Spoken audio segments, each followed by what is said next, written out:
বন্দে পুরুষোত্তম বন্দে পুরুষোত্তম পরম প্রেমময় দয়াল শ্রী ঠাকুর অনুকূল চন্দ্র রাতুল চরণে আমার কোটি কোটি প্রণাম এবং ইষ্ট পরিবারের সকলের চরণে প্রণাম জানাই।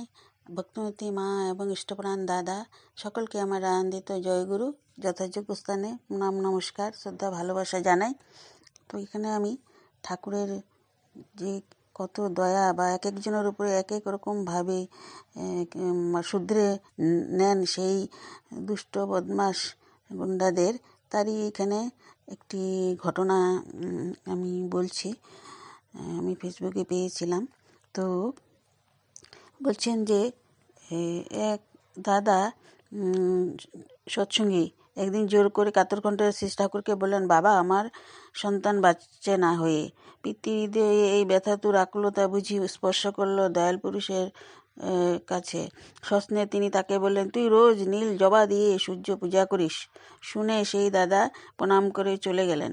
তারপর থেকে নীল জবা খুঁজে বের করে তিনি তাই দিয়ে নিষ্ঠার সঙ্গে নিয়মিত সূর্য পূজা করতে থাকেন। একে একে তার 3টি ছেলে হয়, 3টি সুস্থ দেহে বেঁচে আছে। এইভাবে ঠাকুর যে কীভাবে সমস্যার সমাধান করে দেন, সবার মুখে হাসি ফোটান। তারপরে আর একবার একটি মা এসে শ্রী ঠাকুর বললেন যে তার পরপর 3টি মেয়ে হয়েছে, এখন একটি ছেলে পাওয়ার বড় স্বাদ। শ্রী ঠাকুর তাকে বললেন, 1 গ্লাস জলে একটা লেবু সম্পূর্ণ রস মিশিয়ে রোজ খাবি। অদ্ভুত চিকিৎসা ব্যবস্থা, যুক্তি দিয়ে বোঝার সাধ্য কার? ওই ব্যবস্থা অনুযায়ী চলার ফলে মাটির একটি সুন্দর স্বাস্থ্যবান ছেলে হয়। আমি শুনেছিলাম যে প্রকৃতির নিয়মে যে ছেলে মেয়ে হয়, প্রকৃতি চায় মেয়ে হোক। তাই সেইখানে যে ক্ষার যে লবণ কি ব্যবস্থা আছে শরীরের, সেইটাকে বাড়িয়ে দিলেই ছেলে হওয়ার চান্স থাকে শুনেছি আমি। তাই এখানে ঠাকুর লেবুর রসটা ডেলি খেতে ওনাকে বললেন।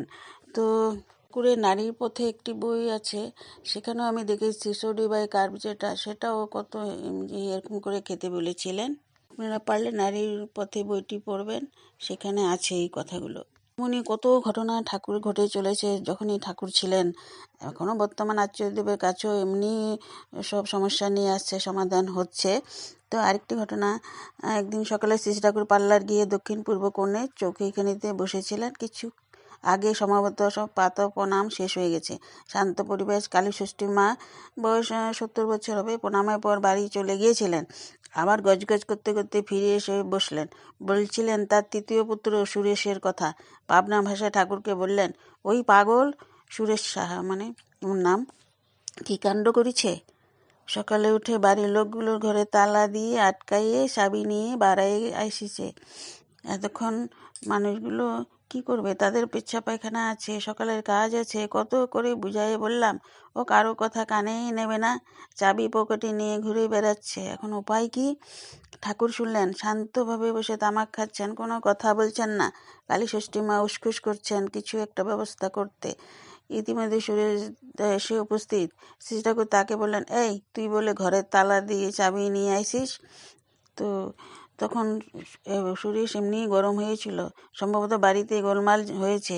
বলল, চাবি উহাদের দেব না, যা পারে করুক গে।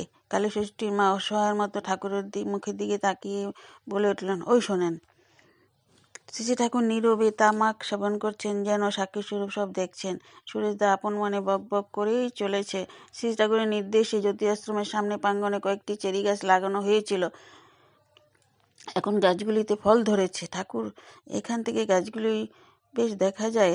হঠাৎ ঠাকুরের যেখানে বসছিলেন সেখান থেকে দেখা যায়। তো বললেন, যা ওই চেরি গাছে ফল ধরেছে সেইগুলি মুখ দিয়ে দেখতো মিষ্টি হয়েছে কিনা। সে লম্বা লম্বা পা ফেলে ঠাকুরের আদেশ নিয়ে চেরি গাছের দিকে গেল। কালী ষষ্ঠী মা 2-1 বার বলার চেষ্টা করলেন, কিন্তু তিনি কি করবেন? সুরেশের পাগলামি দুরন্তমনার সাথে কেউ পেরে ওঠে না।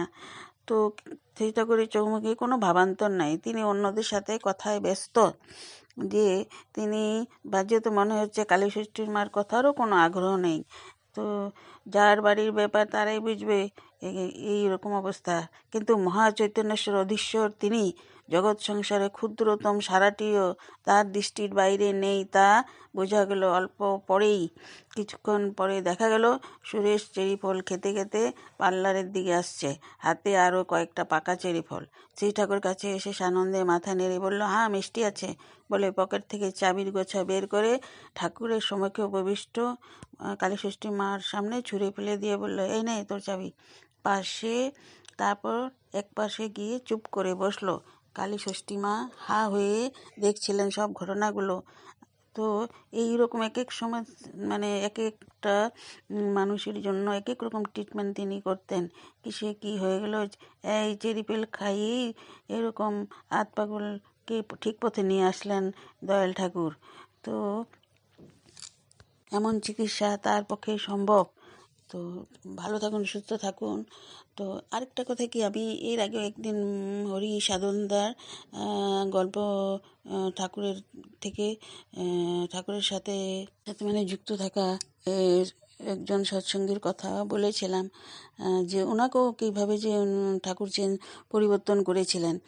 চেহারা বেশ অপরিচ্ছন্ন, সর্বাঙ্গে বিষণ্ণ দারিদ্রতা ছাপ, কারোর সাথে কথাও বলতো না, ঠাকুর প্রণাম করে 2 বেলা আশ্রমে কাটিয়ে ফিরে যেত। সে সে চাকরি করত, আসানসোল রেল বিভাগে কাজ করত।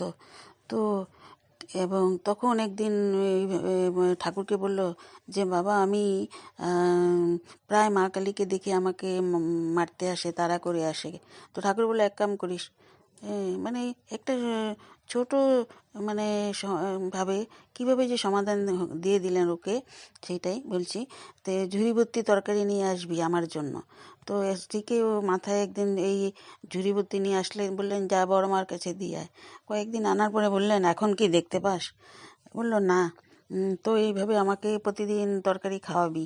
তো এই নিষ্ঠার সঙ্গে যে করতেছিল, তো করতে করতে ওর কি হলো, বেশভূষা পরিবর্তন হয়ে গেল এবং সংসারে ওদের উন্নতি হলো এবং সে আরও ঠাকুরের প্রতি জড়িত হয়ে গেলো, যুক্ত হয়ে পড়লো, ঠাকুরের কাজ করতে থাকলো। কীভাবে যে ছোট ছোট মানে এই যে সমস্যাগুলোকে ঠাকুর নিবারণ করে দিতেন ভক্তদের। তো জয়গুরু, আপনারা ভালো থাকুন, সুস্থ থাকুন, এটাই আমি ঠাকুরের কাছে নিবেদন করি। বন্দে পুরুষ।